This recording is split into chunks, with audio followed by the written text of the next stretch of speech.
Eh bien, la coronavirus oblige plusieurs dirigeants de pays à prendre des mesures pour prévenir la propagation de la maladie. Comment est-ce qu'il faut se comporter pendant ces périodes de confinement, d'auto-isolement, de cordon sanitaire, etc. Au Bénin, nous sommes encore au niveau de cordon sanitaire. Nous sommes sûrs que nous allons en rester là. Ce soir, notre invité est coach, voilà, Alès Balogun, va nous entretenir un peu sur les dispositions à prendre, comment gérer son temps en cette période de cordon sanitaire qui est annoncée pour le lundi prochain. Bonsoir, coach.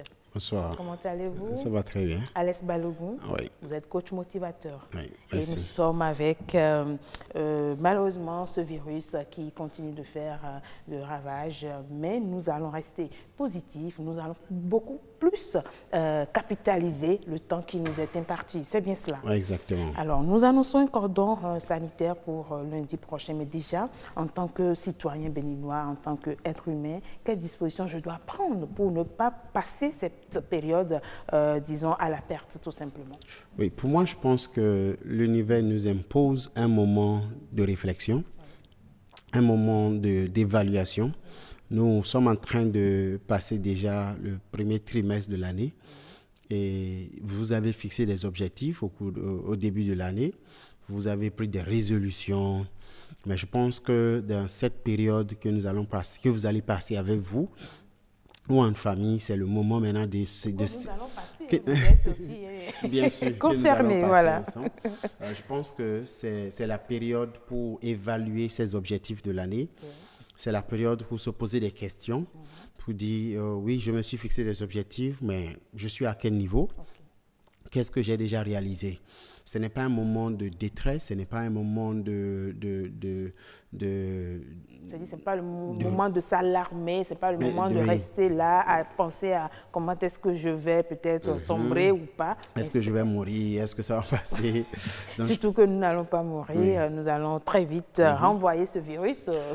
Et je pense aussi que c'est le moment d'accoucher certains projets, certains rêves. Les gens comme moi, j'ai prévu cette année d'écrire 10 livres.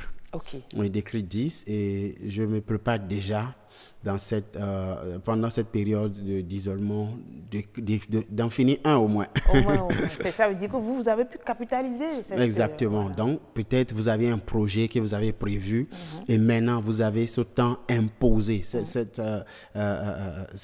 temps imposé à vous. C'est l'heure d'accoucher ce rêve. Mais vous avez pu le faire parce que peut-être vous êtes déjà habitué à bien gérer votre temps. Mais celui qui n'avait pas l'habitude de gérer son temps, d'avoir un agenda fixe, comment réajuster justement son agenda pour faire face à cette... Oui, la première des choses à faire, c'est d'abord de faire une liste d'objectifs, des choses à réaliser pendant cette période. Oui. Qu'est-ce que je dois réaliser? C'est pour ça que j'ai dit qu'il faut commencer d'abord par s'évaluer. Quelles sont les choses que je devrais faire mais que je n'ai pas encore fait? Donc, je fais la liste de ces choses. Et parmi toutes ces choses, je me demande qu'est-ce que je peux réaliser pendant cette période de 2 semaines, dans toutes ces choses qui va m'aider à évoluer. Si vous avez un livre aussi, c'est le moment de la lecture. On dit les leaders sont des lecteurs. C'est le moment de lire, d'acheter des livres. Il y a même plein de livres en ligne, de regarder des vidéos de développement personnel. Si vous êtes un chef d'entreprise, c'est encore plus intéressant. C'est le moment d'établir des stratégies pour frapper fort après cette période. Donc, je pense que c'est un moment pour établir des stratégies, évaluer ce qu'on a fait depuis janvier. Parce qu'on dit, j'ai l'habitude de dire que c'est seuls ceux qui évaluent vont évoluer. Si vous n'évaluez pas, vous n'allez pas évoluer. Donc, prenez cette période pour évaluer. Et vous êtes un chef d'entreprise, vous êtes un père de famille, vous êtes un professionnel. Évaluez qu'est-ce que vous avez réalisé depuis janvier. Et si vous avez ce temps seul, alors c'est le temps d'agir. C'est le temps d'apprendre, c'est le temps de te ressourcer, de se former. Il y a plein de formations en ligne. Nous sommes en train d'organiser aussi des formations en ligne, des formations en leadership, en oratoire, que vous pouvez déjà vous souscrire en ligne. Il y en a plein. Vous pouvez regarder des vidéos de développement personnel, de leadership, d'entrepreneuriat, de stratégie sur YouTube. Apprendre et apprendre. Les moments de réflexion. Qu'est-ce que je dois encore réaliser? C'est le moment aussi de faire le plan de développement personnel de sa vie. Parce que souvent on se dit, je n'ai pas le temps là, je suis très occupé. Maintenant, tu as le temps. Je n'ai pas le temps parce que j'ai des activités. Au fait, je devais faire ça, mais je n'ai pas le temps. Maintenant, vous avez le temps. Moi, je dirais même que c'est le moment de développer son esprit de créativité. Pourquoi pas? Créer, peut-être innover, avoir des réflexions positives et voir comment agencer tout ce temps-là. Mais d'aucuns vous diront que à côté de tout ce que vous êtes en train de développer, c'est-à-dire créer tout ça, il y a le côté financier. Et comment est-ce qu'on pourra rentabiliser le côté financier? Tout à l'heure, vous avez parlé du cas d'un directeur d'entreprise. Il vous dira comment est-ce que je fais pour rentabiliser ce temps-là? Je dirais que le temps de réflexion, le temps d'isolement, le temps de planification, c'est toujours un investissement. Ce n'est jamais une perte de temps.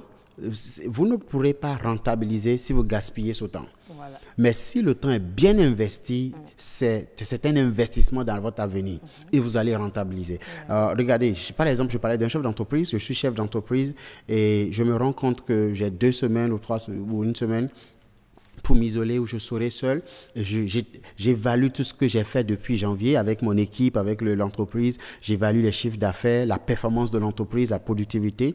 Et maintenant, je refixe des objectifs. Et tout ça, ça veut dire qu'après cette période, nous allons accélérer. Donc, vous gagnez ça en temps parce que vous avez planifié. Mais ceux qui vont passer ce temps à se plaindre, ceux qui vont passer ce temps à se consacrer uniquement à la distraction ou aux distractions, c'est eux qui vont plutôt perdre. Mais vous savez que les mesures de prévention prises ne concernent pas une catégorie donnée. Ça concerne tout le monde. Par exemple, les élèves. Comment est-ce qu'eux, ils peuvent capitaliser ce temps-là? Est-ce qu'ils vont maintenant ramener les professeurs à la maison ou bien comment est-ce que ça va se passer à leur niveau? Oui, je pense que les professeurs ne peuvent pas venir à la maison, mais les enfants peuvent, bien sûr, peuvent réviser. C'est le moment pour ceux qui vont à l'examen encore. L'univers vous donne encore un cadeau, oui, de réviser, de travailler à la maison, de travailler la matière dans laquelle vous êtes faible.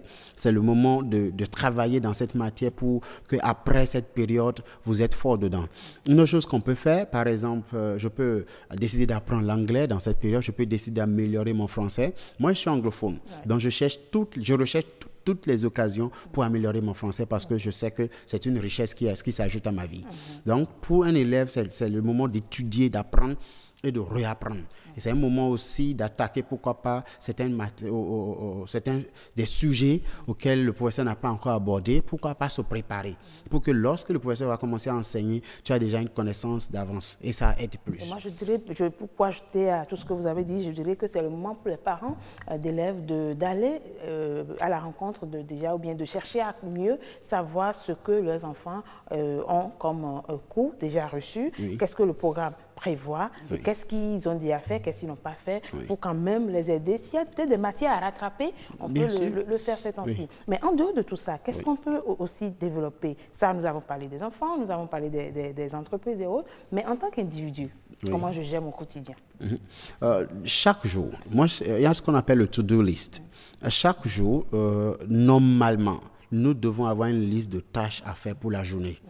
Donc, c'est ce qu'on appelle le to-do list. Donc, chaque matin, quand je me réveille, peu importe ce que vous faites comme routine matinale, après ça, vous devez établir une liste des tâches à établir dans la journée. Mais avant d'abord, cette période de confinement, je dois d'abord établir mes objectifs pour toutes les semaines. Dans une période de confinement, ils ont annoncé plutôt un cordon sanitaire. Voilà. Merci beaucoup. Donc, je dois d'abord établir mes objectifs que je dois réaliser. Maintenant, chaque jour, quand je me réveille, je fais la liste des tâches à réaliser dans la journée. Ce n'est pas mauvais de se distraire un peu, il n'y a pas de problème. Mais l'essentiel, c'est que je dois investir mon temps. L'essentiel, c'est que je dois apprendre quelque chose de nouveau. Même si j'apprends 1 heure ou 2 heures dans une journée, ça fait un plus à ma vie. Parce que lorsque je suis un professionnel et que je travaille dans une entreprise et que j'utilise cette période pour me ressourcer, pour me renforcer, quand je descends sur le terrain, quand mon entreprise va reprendre, ils verront que je me suis amélioré. Pourquoi pas travailler sur mon caractère? Pourquoi pas travailler sur ma manière de parler aux gens? Pourquoi pas travailler sur mes émotions? Pour que quand je reprends le boulot, c'est une nouvelle version de moi. Donc je pense que c'est une période où on peut créer une nouvelle version de soi. Surtout qu'aujourd'hui, on a tellement comment dirait-on, la technologie a avancé. assez, on a assez d'outils pour s'auto-développer, pour s'auto-éduquer. Vous pouvez aller peut-être sur les réseaux sociaux. Quand je parle de réseaux sociaux, c'est beaucoup plus Internet, Google. Bon, pour ne pas faire de la pub sur des sites de recherche, voilà, pour avoir des informations complémentaires à ce qu'on a déjà, pour développer comment dirait-on, sa culture générale. Je pense que c'est autant de... C'est le temps de le faire. Et comme on le dit, il y a un monsieur qu'on appelle le monsieur qui sait tout, et monsieur Google, faites votre recherche et tout ce que vous écrivez, vous aurez toujours même si vous demandez qu'est-ce que je vais manger ce matin, vous aurez des réponses. Même si vous demandez je ne sais rien, il va toujours vous envoyer quelque chose. Donc je pense que c'est une école ignorée. Okay. Oui, c'est un système d'éducation qui est négligé. Donc c'est cette période vous impose cela et il faut maximiser. Il faut maximiser. Il faut que après cette période qu'on ait une nouvelle version de vous. D'accord. Alors, comme nous avons parlé, moi je veux aborder presque tous les aspects. Hein. Est-ce que ce n'est pas aussi un moment pour, en parenthèse, le couple, d'avoir un peu de temps pour eux, de se regarder en face et de se dire certaines vérités? Oui, vu qu'on est tout le temps boulot, voilà, on n'a plus de temps. Maintenant qu'on nous donne l'opportunité de rester un peu chez nous. Oui, pourquoi pas? C'est le moment de se dire certaines vérités, comme vous avez dit. Aussi de passer du temps de qualité ensemble, pour ce qui est essentiel, et aussi passer du temps avec ses enfants, passer du temps en famille. Tout en respectant les 1 mètre. C'est très important, en prenant les dispositions nécessaires, les règles d'hygiène, en respectant tout ça, d'éviter, c'est-à-dire vous n'êtes pas obligé d'inviter des gens chez vous, même déjà avec vos enfants, vous êtes là, vous pouvez discuter, vous pouvez... Le temps de qualité ensemble. Oui, ça aide, ça fortifie et ça renforce le lien de la famille. Et vous pensez qu'en faisant cela, on peut gagner quelque chose sur le plan économique? On ne va pas gagner quelque chose, on va gagner beaucoup de choses. Oui, parce qu'il y a toujours un lien entre votre cœur et vos activités. Lorsque votre cœur est en paix, lorsque votre mental est en bon état, vous gagnez plus, vous gagnez toujours plus. D'accord. Alors, mais j'espère que par ce temps où l'auto-isolement nous a imposé, vous arrivez quand même à donner des notions de développement personnel à vos apprenants via les réseaux sociaux. Oui, nous avons plusieurs plateformes. Ça n'empiète pas sur votre travail? Non, pas du tout. Nous, ça ne nous gêne pas. On a plutôt... Aujourd'hui, par exemple, on a reçu une formation à l'interne dans notre entreprise sur comment utiliser l'application Zoom pour pouvoir faire des formations tout au long de cette période. Nous accompagnons des milliers de personnes dans le monde entier pour pouvoir maximiser ce temps. C'est vraiment le moment d'accompagner tout le monde. Oui. Il n'y a pas de distinction homme, femme, enfant, jeune. Accompagnez-nous, coach. On a besoin de votre accompagnement. Oui. Merci beaucoup d'être venu sur ce plateau. Je rappelle que vous êtes Alex Balogun. Vous êtes coach motivateur. Avec vous, nous allons parler du cordon sanitaire, comment profiter judicieusement de son temps. Oui. Merci beaucoup et très bon week-end à vous. Merci à vous. Et je vous souhaite une bonne période de cordon sanitaire. Merci.